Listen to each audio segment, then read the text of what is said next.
Civil surgeon ने कहा कि मधेपुरा जिले में आशा कार्यकर्ता के हड़ताल एवं उनके द्वारा कार्य में बाधा करने की विभिन्न प्रकार की सूचना प्राप्त हो रही है, जिसके कारण स्वास्थ्य विभाग पर प्रतिकूल प्रभाव पड़ने की संभावना है। सोशल मीडिया एवं अनौपचारिक माध्यम से यह भी बातें संज्ञान में आ रही है कि आशा कार्यकर्ता द्वारा कार्य में व्यवधान उत्पन्न किया जा रहा है। Civil surgeon Madhepura doctor Mithilesh Thakur ने बताया कि इस प्रकार का कृत्य अपराध की श्रेणी में आता है। माननीय उच्च न्यायालय पटना की शिवानी कौशिक बनाम भारत संघ के आदेश के आलोक में आशा कार्यकर्ता द्वारा इस प्रकार के कृत्य माननीय न्यायालय के अवमानना की श्रेणी में आता है। वैसी स्थिति में स्वास्थ्य सचिव बिहार पटना द्वारा आदेशित किया गया है कि आशा निर्देशिका के आश्विन पोर्टल के प्रावधान एवं स्वास्थ्य विभाग के संकल्प के आधार पर जिन आशा कार्यकर्ताओं का कार्य परिलक्षित नहीं होता है, उनके खिलाफ चयन मुक्त करने की कार्रवाई आरंभ की जा रही है। जिन आशा कार्यकर्ता एवं आशा फैसिलिटेटर्स के द्वारा स्वास्थ्य कर्मियों अथवा मरीजों अथवा उनके सहयोगियों को तंग किया जा रहा हो तो उनके विरुद्ध प्राथमिकी दर्ज करने की कार्रवाई की जाए। उक्त आदेश के आलोक में ऐसे आशा कार्यकर्ताओं को चिन्हित कर लिया गया है तथा उनके विरुद्ध कार्रवाई की जा रही है।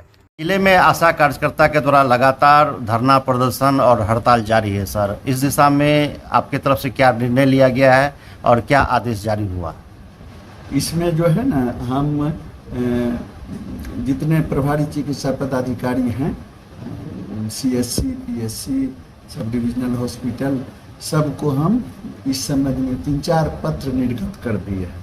पहला पत्र जिस समय हड़ताल हुआ था उसी समय दे दिए थे। जो हड़ताल करना तो सबका संवैधानिक राइट है, हड़ताल करें वो लोग, आशा लोग, लेकिन काम में बाधा नहीं करें, शांतिपूर्ण ढंग से हड़ताल करें। अगर काम में बाधा करेंगे तो उन पर FIR करने का निर्देश हम दे दिए थे, लेकिन अभी मैंने आज के दिन तक एक भी FIR नहीं किया गया है, जबकि सूचना मिल रही है जो आशा लोग हड़ताल पर हैं, प्रभारी को भी बाहर से बंद करके ताला ये लोग लगा दी थी, तो लेकिन फिर समझाने पर समझ जाती है वो लोग। तो ये भी है, मिला जुला के चलना है। FIR तो एक्सट्रीम चीज़ है। अब ED के तरफ से भी आ गया है पटना से, जो हाई कोर्ट का भी रूलिंग है, जो अगर आप बाधा कीजिएगा, आशा सब अगर बाधा करेंगे इलाज के अथी में, तो उन पर जो है सो FIR किया जाए। कौन कौन दफ़ा के तहत, उसमें दफ़ा दिया हुआ है।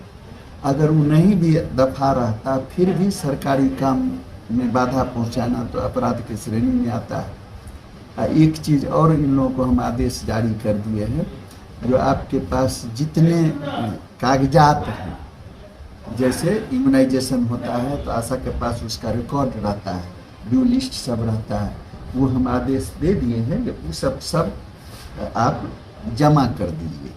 तो वो भी नहीं जमा कराया गया है, तो जो भी अगर प्रभारी चिकित्सा पदाधिकारी, उस पर भी डायरेक्ट हम तो एक्शन कैसे लेंगे?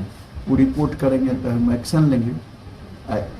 बहुत चीज़ है, जैसे इस बीच में डिलीवरी जब होता है तो अश्विन पोर्टल से उसका पेमेंट होता है, तो आशा नहीं चढ़ाएगी तो हड़ताल अगर रहेगा तो मरीज का तो पेमेंट रुक जाएगा। तो अगर 1 महीना पेमेंट पेशेंट का नहीं होगा, लाभार्थी का पेमेंट आशा के चलते रुकेगा, तो ऐसा प्रोविजन है कि उनको चयन मुक्त कर दिया जाएगा। मतलब रूल एकदम क्लियर है।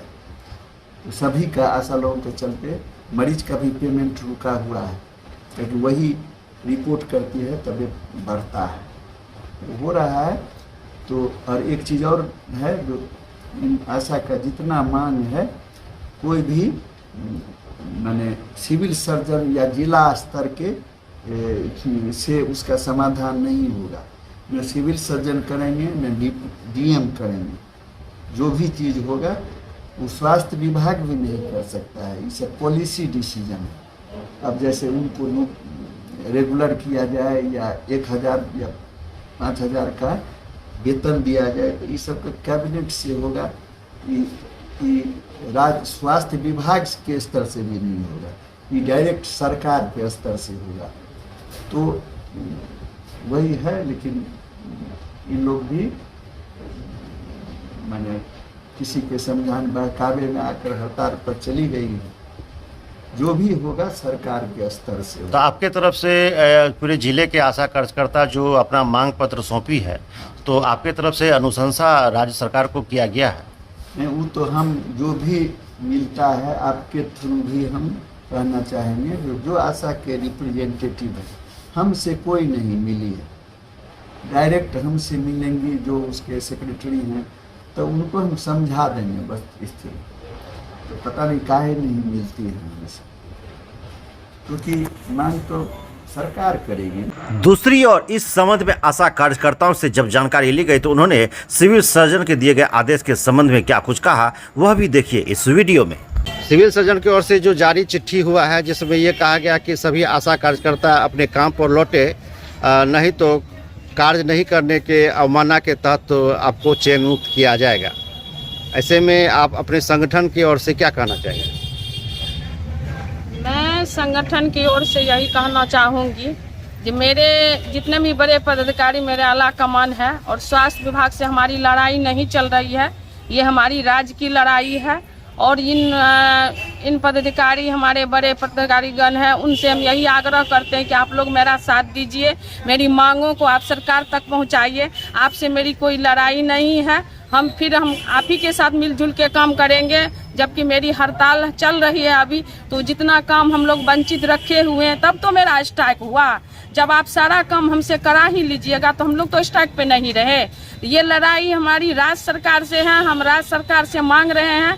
आप हमको बोल रहे हैं ड्यू सर्वे, सारा चीज़ जो भी हमारी जो काम काज करते हैं वो जमा करने के लिए, तो हम ड्यू सर्वे आप जमा हम कैसे कर सकते हैं? हाँ, तो ड्यू सर्वे ही मेरा अस्त्र है, मेरा हथियार है।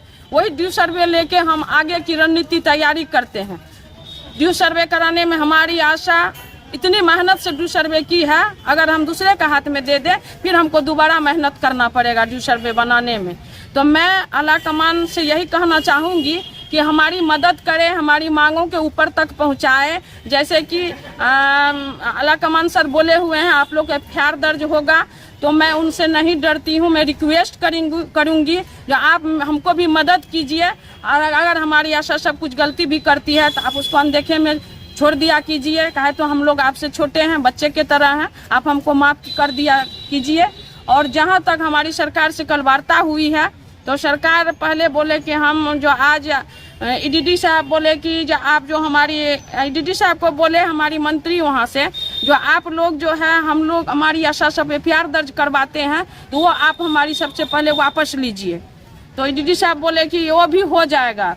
तो बोले कि उसको वैक्सीन के बारे में बोले कि आप लोग टीकाकरण बाधित करते हैं, तो हमारी मंत्री वहाँ से उनको खबर दिए, EDD साहब से बात किए जो हाँ हम वैक्सीन रोकेंगे, वो हमारी कड़ी है और हम लोग स्वास्थ्य विभाग से ही जुड़े हुए हैं। अगर हम नहीं तो वैक्सीन नहीं, हम RI पे ही जोर डालेंगे। ना तो हम इमरजेंसी बंद कर रहे हैं आपका, ना तो हम आपका डिलीवरी रूम बंद कर रहे हैं, सिर्फ हम RI पे फोकस कर रहे हैं। RI ही मेरा शस्त्र है, अस्त्र है, सारा चीज़ है। तो हम पदाधिकारी से कहना चाहते हैं जो हमारी मांगों को सरकार तक पहुंचाए, और आंगनबाड़ी दीदी और सहायक जीविका दीदी से जो आप काम करवा रहे हैं, वहाँ EDD के मार्फत जब हमसे वार्ता हुई हमारी नेता से, तो वहाँ कहा गया कि ऐसा लेटर हम जारी नहीं किए हैं जो कि हमारी सेविका और जीविका दीदी काम करे। इंद्रधनुष तो मेरा विफल हो चुका है, अब इसमें कोई दुराई नहीं है। जब तक आशा हड़ताल से नहीं लौटेगी इंद्रधनुष अब नहीं होगा। तो इस तरह से बात हमको वहाँ से बताया गया है। सारा मांग मांगने के लिए तैयार है वहाँ पर, लेकिन 2 मांग नहीं मांग रहे हैं। जो आज भी हमको वार्ता से 2 घंटा वार्ता हुई शशि यादव महामंत्री से और मीरा सिन्हा से, तो उसमें दो मांग के लिए वहाँ से स्वास्थ्य मंत्री जी वहाँ से बोले कि ये 2 मांग हम बाद में करेंगे। तो हमारी जितने भी वहाँ कर्मचारीगण हैं, महासंघ के आदमी बैठे हुए हैं, वो बोले जब 2 मांग नहीं मांगिएगा तो हम लोग स्ट्राइक नहीं तोड़ेंगे। तब इससे बड़ा भी आंदोलन हो सकता है। हम रेल भी जाम कर सकते हैं, हम चक्का भी जाम कर सकते हैं। हम 3 तारीख को पटना प्रदर्शन के लिए जा रहे हैं, और हम पटना में पूरा पटना को हम जिस तरह 2007 में हम लोग धरना प्रदर्शन किए थे, उसी तरह हम पटना छेक लेंगे और पूरा गर्दनी बाग को हम तमाम आशा लाल झंडा से पटवा देंगे। परिचय? मैं जिला मंत्री दीपिका सिंह, आशा संघ मधेपुरा। ये आशा कार्यकर्ता की जो मांग थी और लगातार ये मांग बढ़ती जा रही है, क्या कहेंगे? यह आशा कार्यकर्ता और फैसिलिटेटर का हड़ताल 15वां दिन है और हमारा इम्यूनाइजेशन का रिपोर्ट जो है गिरते जा रहा है। यह हमारा सफलता है और इस सफलता के लिए हम अपने आशा और आशा फैसिलिटेटर को धन्यवाद देते हैं कि सुचारू रूप से क्या कहते हैं प्रदर्शन और धरना को सुचारू रूप से चलावें। इसके लिए हम धन्यवाद देते हैं और हम अध्यक्ष के नाते से, आशा फैसिलिटेटर के अध्यक्ष के नाते से हमने कहा है सबों को, सभी आशा बहनों को कि आप पब्लिक से पंगा मत लें। पब्लिक यदि डिलीवरी कराने के लिए जा रहा है तो उसको रोका नहीं जाए और आउटडोर बंद नहीं किया जाए, जिससे कि पब्लिक का क्षति होता है, उसको बाधित नहीं किया जाए। हमारा इम्यूनाइजेशन का कार्यक्रम जो है वह बाधित हो, वह जिस रूप में बाधित हो, आग्रह करके हो या आंगनबाड़ी सेविका और जीविका को दिया गया है, प्रशिक्षण दिया जा रहा है कि उन लोगों से ड्यू लिस्ट ले करके आप लोग काम करें। लेकिन हम लोगों ने कहा है कि आग्रह कीजिए उन लोगों से भी कि आपके ही हमारे ही तरह आप भी हैं, इसलिए हम लोगों का साथ दीजिए जिससे कि इम्यूनाइजेशन का रिपोर्ट जो है 0 जाए। या हम लोग यह नहीं कह रहे हैं कि पंगा लेने के लिए प्रशासन से हो या किसी से।